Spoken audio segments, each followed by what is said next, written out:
Life is a race. Life is race.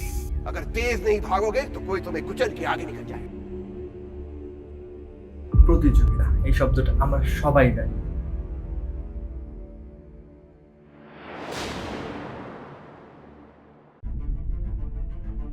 और जब उसके बच्चे इस दुनिया में आते तो सबसे पहले क्या करते?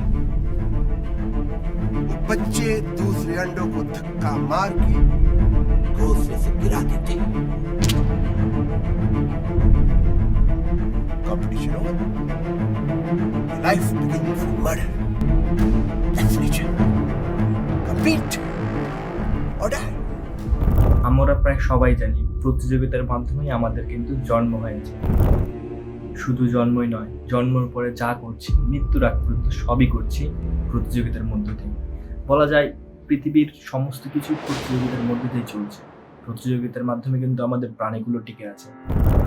সবাই সবার অস্তিত্ব বজায় রাখছে প্রতিযোগিতার মাধ্যমে। বাস্তব জীবনের কয়েকটি উদাহরণ থেকে আমরা প্রতিযোগিতার বিষয়টা আরো ভালোভাবে বুঝতে পারবো। ভেবে দেখুন তো, আপনার ক্লাসের রোল কত ছিল ছোটবেলায় যখন আপনি পড়াশোনা করেছেন? ধরুন আমি ধরলাম আপনার রোল ছিল 10, তাহলে আপনি অবশ্যই চেয়েছেন আপনার রোল 8 হোক, 7 হোক, 6 হোক, 5 হোক। যার রোল 2 সে চেয়েছে তার রোল 1 হোক, যার রোল 1 সে চেয়েছে তার রোল একই থাকুক। ধারাবাহিকভাবে সে যেন তার পজিশন ধরে রাখতে পারে। কিন্তু সকল প্রতিযোগিতায় কি মানুষের ভালোর জন্য?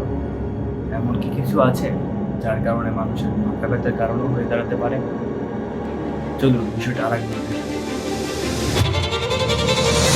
অসুস্থ প্রতিযোগিতা 27 ফেব্রুয়ারি 2018 ঢাকা রিপোর্টার্স ইউনিটির এক গোল টেবিল মিলনায়তনে বক্তারা বলেন, পরীক্ষায় ভালো ফলাফল করার একটি অসুস্থ প্রতিযোগিতা সমস্ত শিক্ষা ব্যবস্থাকে বিপদগামী করে তুলেছে। এখন আর স্কুলে শিক্ষার্থী ভর্তি হয় না, ভর্তি হয় পরীক্ষার্থী। সেই সময় এই কথাগুলো নিয়ে অনেক নিউজ পোর্টাল নড়ে চলে বসে। তারই 2 বছর পর আমাদের সকলের পরিচিত শিক্ষামন্ত্রী ডক্টর দেবমণি তিনি বলেন, আমরা শিক্ষার্থীদের অসুস্থ প্রতিযোগিতা শেখাচ্ছি।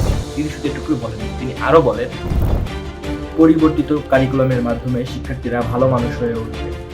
তবে কারিকুলাম যতই ভালো হোক না কেন, শিক্ষকের মান ঠিক না হলে এই উদ্দেশ্য কখনোই বাস্তবায়ন হবে না। এখানে দীপুমণি একটা শব্দ ব্যবহার করেন, শিক্ষকের মান উন্নয়ন না। তাহলে কি অসুস্থ প্রতিযোগিতার মূল কারণ এই শিক্ষকের মান উন্নয়ন না হওয়া? এখন আমরা যারা শিক্ষার্থী তাদের পরিবারে কিন্তু একটা কথা কম। আপনি একটু চিন্তা করে দেখেন, কথাটা এরকম অনেকটা, অমুকে পারলে তুই পারবি না।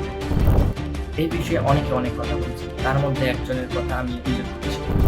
মনোরোগ বিশেষজ্ঞ প্রফেসর ডক্টর নীলুফার আক্তার জাহানের মতে, অন্য কারোর সঙ্গে সন্তানের তুলনা বন্ধ করতে হবে। সন্তানের দক্ষতা বোঝার জন্য তুলনা একটি সাধারণ পদ্ধতি।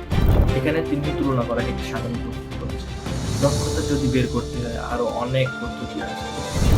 যে কোনো প্রতিযোগিতা কিন্তু খারাপ।